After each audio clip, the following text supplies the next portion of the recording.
And there's a story about the Cavan week hill farmer outside Belturbet. Now, I was talking earlier about the boys smuggling the pig in the EC, but in the days we have come on bounds and leaps in the Republic of Ireland, agricultural wise, because it used to be, nowadays you'd see a wee red van, mostly a wee red van, with the big letters AI written on the side of it.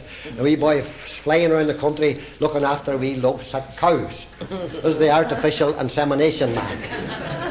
But before that, the Department of Agriculture used to have stations where they kept what they call the department bull.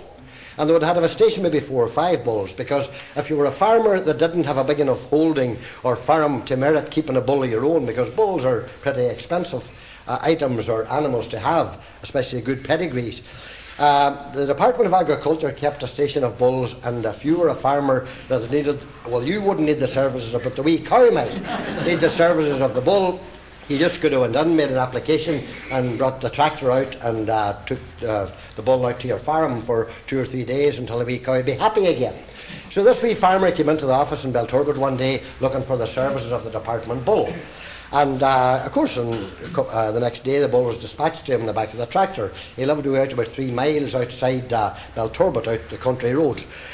But after about 7 or 8 weeks, there was no sign of the bull coming back, which should have been back before the end of the week. So one of the young officers in the office was dispatched by the boss there to get on his bicycle and go out literally on the bicycle clips again and out and check why the bull hadn't come back. Because the man had no phone or anything, they couldn't get in touch with him that way. So the young fella got on the bike and out the road about a mile and turned off the main road down the side road about a mile, and he came then to a wee lane. And he went up a lane part of the way, and he came then to a field where he had to go up the side of the field. Anybody familiar with that scene? People living away in the heart of the country. The kind of stuff that, what he called Patrick McCabe writes about, or Eugene, his playwright brother, either. But anyway, as he was going up the side of the field, he heard a noise coming from the hedge, through the hedge, from the field next door. And he stopped and he got off. He was off the bike at this stage, and he looked through the hedge, and here wasn't the wee farmer ploughing in the field next door with a department bull pulling the plough. Talk about utilisation. Pulling the plough. And as your man was driving watching through the hedge, he heard the wee farmer saying to the bull, "Come on, you boy."